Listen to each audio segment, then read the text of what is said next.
There is a lawsuit. It's out of New York. The Honda staff harasses a Black woman at work with racial attacks.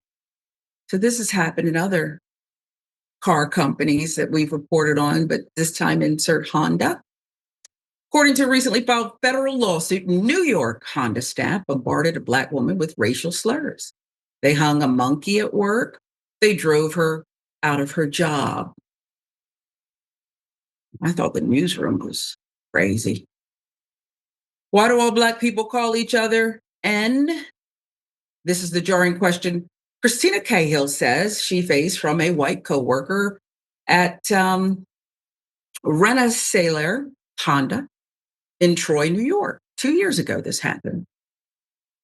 At that point, she'd been in her position as a service advisor at the dealership for 6 months. Thomas Sincora, Ehren Moppert, and Rory Guilfoyle are among the coworkers Christina Cahill is accusing in her racial discrimination lawsuit.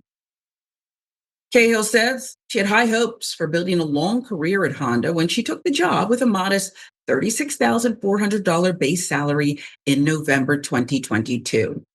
But she soon realized the work environment at the dealership was rife with racial bias and discrimination. Her friends at Atlanta Black Star with the reporting. Car dealers' customer base included many brown-skinned people of Middle Eastern descent, company complaint says. Cahill often overheard other service advisors, the staff who interfaced between customers and car technicians, disparaging them with comments such as, "Oh no, here comes another sand N. And I wish they wouldn't come here." Wow. Several white members of the services staff would leave the service area when non-white customers approached to avoid servicing them or treated them with less respect than white customers, Cahill claims, all under the watchful eye of Supervisor Blake. Is his last name Race? Yes, it is. Who witnessed but never addressed this discriminatory conduct.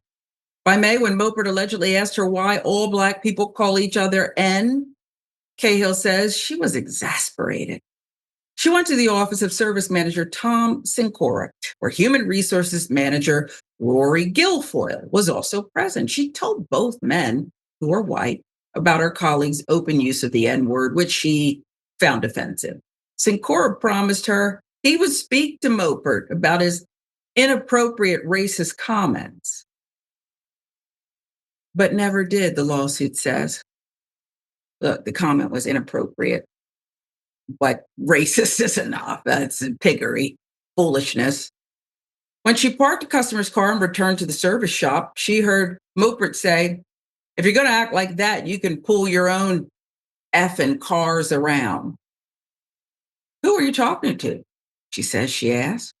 "Your Black ass," he allegedly replied, igniting a verbal altercation between the two in the mechanic's shop, witnessed by several technicians. Let's fast forward a month later.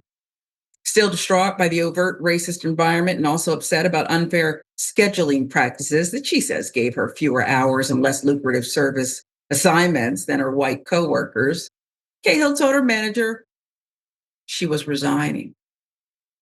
September 2023, Cahill noticed a stuffed monkey hanging from a lighting fixture in the service area, complaint says. Over the next few months, the monkey was moved around the shop, landing on a tire rack, a desk, and dangling from other light fixtures. No one took responsibility for bringing it, she says, but managers were aware of the monkey's presence. And she says she complained to management that she found it offensive multiple times. No one removed it. They told her to take the day off. If you're so offended by the N-word and a stuffed monkey, take the day off. So she went home. Once there, she texted another coworker that Harrison's racist comment and Guilfoyle's failure to address her complaints, and then diverting the conversation to a discussion of Black sitcoms, was the last straw. She was done. Rensselaer Honda constructively discharged Cahill that day, the lawsuit argues, as no reasonable person would have agreed to stay employed in such a hostile environment. Cahill accuses the dealership of racial discrimination in violation of federal and New York state civil rights laws. She's seeking a jury trial to determine compensatory damages for lost wages and benefits, mental, emotional, physical suffering, distress, and injury to her reputation. She also seeks punitive damages. So if even one of these incidents went on, yes, this place needs an overhaul and it needs to be smacked by New York law, federal law, and a jury. Needs to be smacked big time. I Mhm. don't know why you would continue to employ managers and workers who allegedly behave in this manner, exposing yourself to great risk, civil risk, monetary damages, unless this is how you get down. What do you think?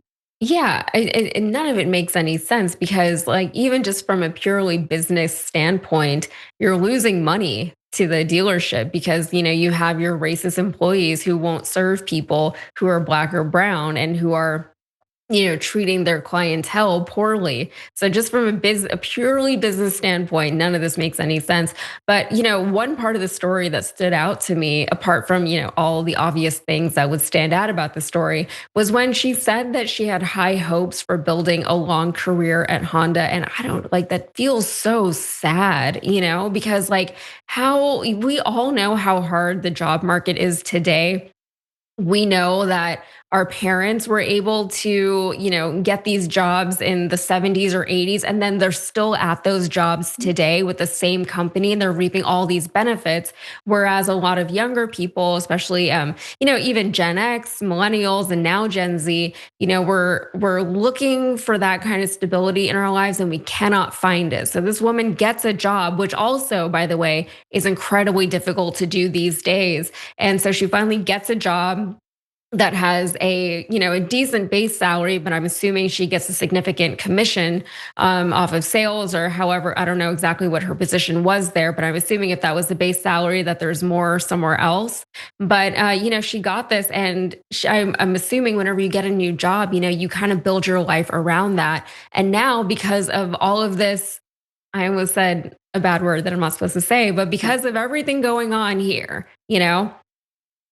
she wasn't able to do that, right? This has disrupted her entire life, apart from all of like the emotional and psychological trauma that has been inflicted upon her, not just from the overt racism that was shown to her, but everything that they were saying on the side. Like that whole environment is just not conducive for anyone's mental health. And not just that, but I would argue that she was even in a physically threatening space, being in that building with those very very racist men who were not hesitant to say that they don't like certain groups of people, and that's a group of people that she was a part of. So also telling her to take the day off because she was offended by something that was obviously meant to offend her. Again, if this is a commission based job, that is costing her money.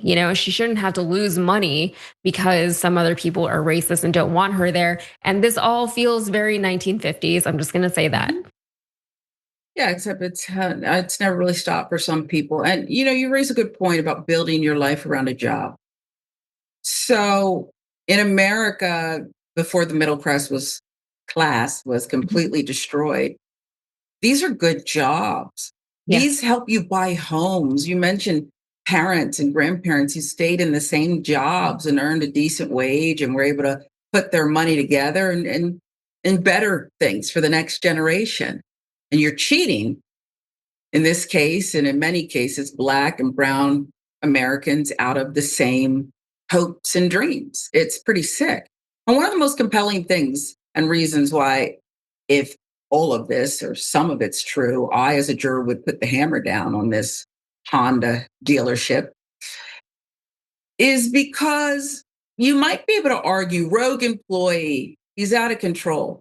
But the fact that, and I bet you he'd admit this, immediately after being spoken to by a manager, he comes back and says, "Park your own cars," and calls her a black ass.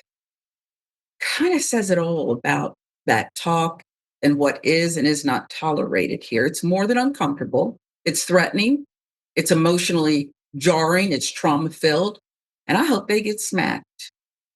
I hope they get smacked big time. I'm talking about monetarily, of course.